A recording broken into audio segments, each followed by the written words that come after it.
কিন্তু কেন্দ্রীয় শহীদ Dhaka medical college medical শিক্ষার্থীরা তারা কিন্তু আসলে এই মুহূর্তে অংশ নিয়েছে।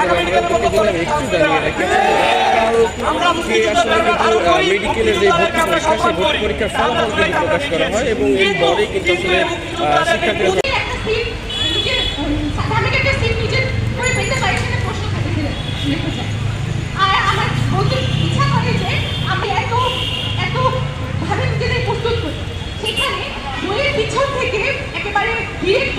মেডিকেল ভর্তি পরীক্ষার প্রশ্ন যারা বানায় তাদের আরেকটু গতকালের যে প্রহসনের যে বেতন দেওয়া হয়েছে সেটা আবার পুনঃপ্রকাশ হয়েছে।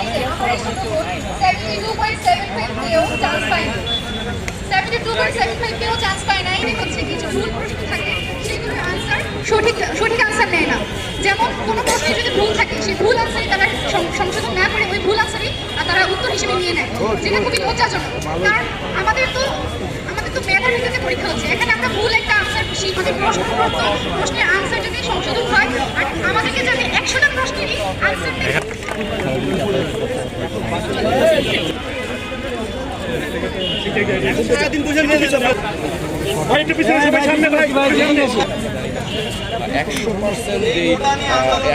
মধ্যে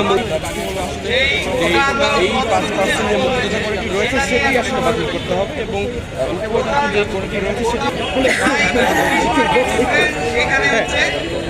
দেখা যাচ্ছে এত বড় বৈষম্য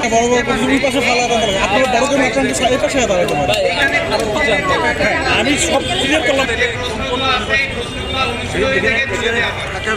তাতে দেখা যায় 2 বছর ভালো করে পড়াশোনা করছে এবং মেডিকেল ভর্তি পরীক্ষার জন্য রাজীব ভাই তারা অনেক সময় বৈষম্যের শিকার।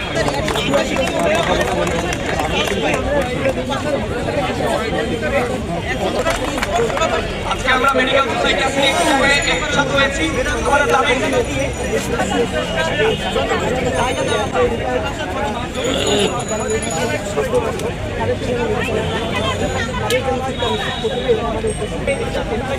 কিন্তু কেন্দ্রীয় শহীদ ঢাকা মেডিকেল কলেজ মেডিকেল শিক্ষার্থীরা তারা কিন্তু আসলে এই মুহূর্তে অংশ নিয়েছে।